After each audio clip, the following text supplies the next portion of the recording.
आगामी खरीफ सीजन को लेकर कृषि विभाग ने सोमवार को समीक्षा बैठक आयोजित की। बैठक में प्रदेश के विभिन्न जिलों में खाद बीज की उपलब्धता, फसलों के विपणन और किसानों को अधिक लाभ दिलाने की रणनीति पर चर्चा की गई। कृषि अधिकारियों ने बताया कि हर वर्ष खरीफ फसल की तैयारी को लेकर 3 चरणों में समीक्षा बैठक आयोजित की जाती है ताकि किसानों को समय पर आवश्यक संसाधन उपलब्ध कराए जा सके। अधिकारियों ने कहा कि इस वर्ष विभाग का विशेष फोकस हाई वैल्यू क्रॉप्स पर है। अधिकारियों ने कहा कि इस वर्ष विभाग का फोकस हाई वैल्यू क्रॉप्स पर है।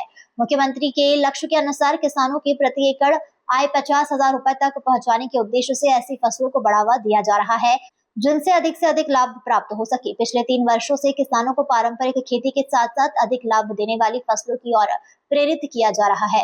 बैठक में उर्वरकों की उपलब्धता को लेकर भी चर्चा हुई। अधिकारियों ने बताया कि मध्य पूर्व में जारी युद्ध के कारण डीएपी उर्वरक की आपूर्ति प्रभावित हुई है और इसकी कमी बनी हुई है। किसानों को सलाह दी गई है कि वे डीएपी की प्रतीक्षा करने के बजाय एनपीके उर्वरक का इस्तेमाल करें, क्योंकि प्रदेश में एनपीके का पर्याप्त भंडार उपलब्ध है। अधिकारियों के अनुसार एनपीके में सल्फर सहित कई तत्व होते हैं जो फसलों के लिए लाभकारी साबित होते हैं। विभाग किसानों के बीच डीएपी और एनपीके को लेकर बनी भ्रांतियों को दूर करने का प्रयास भी कर रहा है।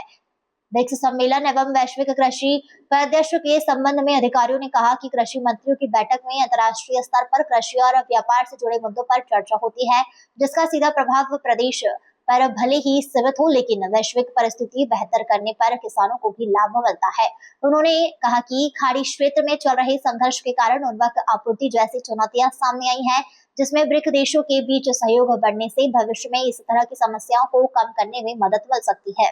ये पूछ के मैंने बोला सर, आज कृषि उत्पाद और अन्य डेयरी और इन सभी की समीक्षा कर रहे हैं। संभागी क्या कुछ पाया है सर अभी तक समीक्षा में? हर वर्ष खरीफ के शुरुआत में हम लोग जो है वो कृषि और उसके सारे जो 3 सेक्टर उसके साथ हैं, हॉर्टिकल्चर, वेटनरी और फिशरी, इन सब की एक तैयारियों की समीक्षा की जाती है, जिससे किसानों को सही समय पर खाद बीज वगैरह जितने भी तरह के इनपुट हैं वो मिले, और जो प्रोड्यूस है उसके मार्केटिंग के लिए क्या बेहतर व्यवस्था हो सकती है, तो उसकी समीक्षा हम लोगों ने सभी जिलों के साथ की है।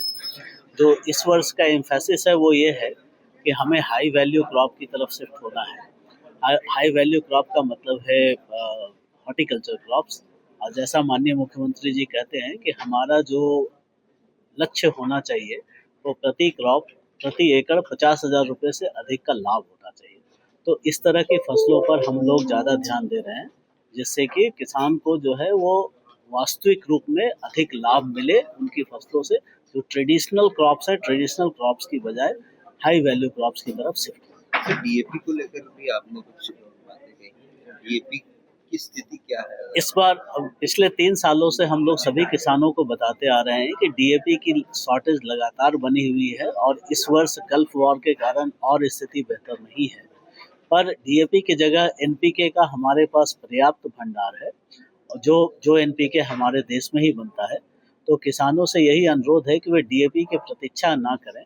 इस वर्ष खाड़ी युद्ध के कारण डीएपी की उपलब्धता कम रहेगी, परंतु उसकी जगह पर एनपीके रहेंगे, और डीएपी और एनपीके के बीच में जो भेद है, इनफैक्ट एनपीके जो है वो डीएपी से ज़्यादा लाभदायक चीज़ है, क्योंकि उसमें जो है पोटास और सल्फर जैसी चीज़ें होती है, जिसका प्रोडक्टिविटी पर सीधा सीधा फायदा होता है। सिर्फ कल से 5 दिवसीय ब्रिक्स सम्मेलन चालू हो रहा है। अगर हम देखें मध्य प्रदेश के लिहाज से बात करें तो ये कितना फ्रूटफुल होगा मध्य प्रदेश के लिहाज से? देखिए, ब्रिक्स का जो है, ब्रिक्स के कृषि मंत्रियों की जो बैठक है वो ग्लोबल सिनेरियो में क्या होता है उस पर वो चर्चा करते हैं, और एक प्रदेश पर उसका असर बहुत ज़्यादा नहीं पड़ता है। परंतु यह भी बात सही है कि अगर ग्लोबल सिनेरियो ठीक रहेगा तो फिर प्रदेश को भी उसका लाभ मिलेगा। उदाहरण के लिए अभी आप देख रहे हैं कि खाड़ी युद्ध के कारण जो है जो संकट आ रहा है, तो कहीं ना कहीं हमारे भी किसान उससे प्रभावित हो रहे हैं। तो इसलिए जब अगर वी ऑल होप कि ब्रिक्स के कारण जो जो अभी ग्लोबल स्थिति बन रही है उससे थोड़ा सा ब्रिक्स कंट्रीज में अगर सहयोग बढ़ेगा तो हमारी समस्याएं थोड़ी कम होंगी। गिरदावरी और नरवाई को लेकर भी आपने चर्चा की, तो गिरदावरी में दिक्कत आती है, नरवाई में बहुत ज्यादा गिरदावरी में हमें कोई दिक्कत नहीं है। अब हमारा जो है वो हर खेत पर जाकर और उसकी गिरदावरी होती है, उसके फोटो खींचकर गिरदावरी होती है। और ये सिस्टम पिछले 2 साल से काफ़ी धीरे-धीरे करके स्टेबल हो गया है।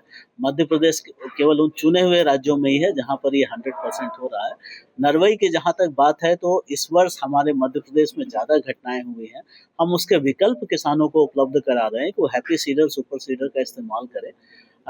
जो जिन राज्यों ने नरवई में अच्छा नियंत्रण किया उन्हें भी 4 से 5 साल लगे थे। तो अभी हम किसानों तक यही बात पहुंचा रहे हैं कि ये जो व्यवस्थाएं हैं, नरवई की व्यवस्था, हैप्पी सीडर, सुपर सीडर जैसी व्यवस्थाएं, इनका आप ज़्यादा से ज़्यादा इस्तेमाल करिए, क्योंकि नरवई से नुकसान ही होता है, नरवई से कभी फायदा नहीं होता। सर, इंदौर संभाग की समीक्षा की तो इंदौर जिले में नरवाई की स्थिति क्या रही सर? इन मेरा ख्याल है कि इंदौर और यहाँ पे 2 जिले हैं, इंदौर और धार, जहाँ पे केसेस ज़्यादा होते हैं।